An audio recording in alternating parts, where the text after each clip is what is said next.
Nation. Hope you're having an awesome Wednesday. My name, of course, is Philip DeFranco, and this is where I talk about news and type stuff and things that matter to me today. And Nation, the first thing I want to talk about today are movie ratings, because it's this very interesting thing that we don't really think about that much. On the outside, it's pretty superficial. It's a way for parents to go, do I want my son or my daughter or whoever to watch this movie, even with me, or could they legally watch it by themselves? And on the inside, it can be a completely different beast. If you ever heard Trey Parker or Matt Stone talk about how they can essentially kill a movie by giving it a bad rating, and that's for movies like the South Park movie. It's a very important documentary, is like Bully. But that aside, something very interesting Sweden is doing right now is they are going to start giving movies grades based on gender bias. So essentially a feminist movie rating. And to receive an A, the movie must pass the Bechdel test. There are 3 simple rules in the test. 1, there are 2 women with names in the film, so they're essentially more than objects in the film. 2, they talk to each other at some point. And 3, they talk to each other about something other than a man. Now obviously this test and the ratings that come from it will not legally keep anyone from seeing it, but it is very interesting, because according to the study in 2011, 33% of the characters in movies were women, and only 11%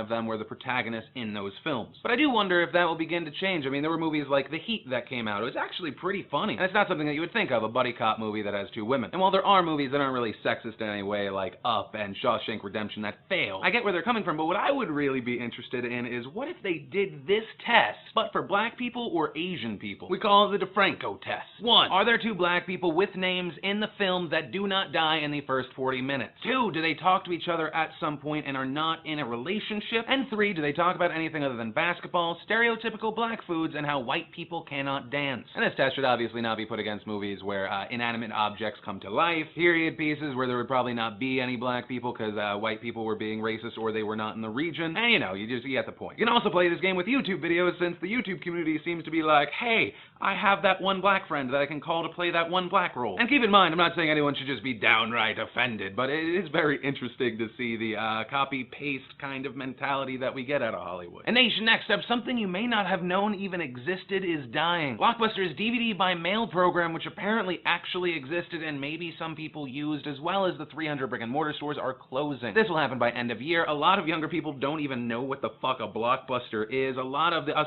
like 20-somethings and up. It's interesting and borderline sad. Netflix has replaced pretty much any DVD kind of needs I have. With movies, it's pretty much all moving towards digital. For rentals, 100% digital. And even if it's just for a moment, there's something kind of sad about it, because I didn't even know Blockbusters still existed. Like, you remembered that they kind of existed. You end up driving some part of town that you've never been before, and you don't see a Blockbuster sign, but kind of like the fossiled remains of a dinosaur, you see the clean part of where a title that used to say Blockbuster was. And there's really just nostalgia there, because if you think now, like, what, I won't be able to rent a movie because too many other people are renting movies? That's fucking stupid. And this death of Blockbuster, like the death of many other companies, is just a testament that you need to start going into new things before everyone else, because you end up having to play catch up, and half the time it doesn't even matter if you can create a better product. They got there first, and getting people to do something new is a lot easier than getting people to change back to something else. And from there we jump into my favorite things of the day in Today in Awesome, presented by HostGator.com. Grab a sweet .net domain, have support 24/7, 365 over phone, chat, and email, and if that wasn't cheap enough already, use coupon code PhillyD to save 30% off of hosting and domains. But the main point is there are all different kinds of awesome today. A teaser trailer for The Raid 2 came out today, and it looks awesome. Also, if you do not know what The Raid is, it was easily one of the best movies to come out in 2011. If you like gory action flicks, it is your jam. And just for the trailer alone, which I cannot feature in full because it looks like a red band, I cannot wait. Then, if you've ever had the thought, I wonder what Michael Jordan's house looks like, it's going on the market, and they released around a 9-minute walkthrough video of this place, and it is ridiculous. To give you an idea of how ridiculous this place is, he created his own island. So, if you want to see what it was like to live like Michael Jordan, it's interesting, and or if anyone from the nation can actually afford this place, I'm down to hang out. Then we have our lovely lady of the day today, Miss Natasha Yee. And instead of making just a lovely lady of the day gallery, which we did, she's also actually in a lot of YouTube videos that I'm going to post, so if you're down with the yee, you get a little yay. And what may prove to be my favorite awesome thing of the day was a hit and run gone wrong,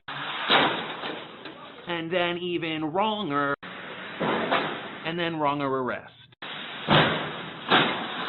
and it's just amazing and how terrible it is. And that's it for our Today in Awesome. If you want to check out any of the things I talked about, anything in the show, or even check out our awesome sponsor, HostGator.com, links to that down below. Then, in surprising medical science news, a new body part has been found in a human. And not like people are developing a new, like something that exists in 97% of humans. And that is something called the anterolateral ligament that apparently has been hiding behind the knee. It was first believed to possibly exist in human beings in 1879 by a French surgeon, and then I imagine they were like, let's put a pin in it. And then they forgot about it. And just something kind of awesome I wanted to share, because it's crazy. You know, it's 2013. Even though we don't, we often think that we pretty much know everything that could possibly be discovered on this planet, let alone ourselves, and we just find something new that was right in front of us, and that's really refreshing and awesome. Then I gotta give props to the Irish Prime Minister Enda Kenny for declaring his support for gay marriage and promising to campaign for it. Up until now, Kenny had avoided having a public view of gay marriage. There is this big historic vote mid-2015 on the topic, and with an extremely swift response, the Catholic Church was like, how about no? Saying that any change to the nature of marriage would undermine it as the fundamental building block of society. And I say props to Mr. Kenny. Many people can say, oh, you're just jumping on the bandwagon, but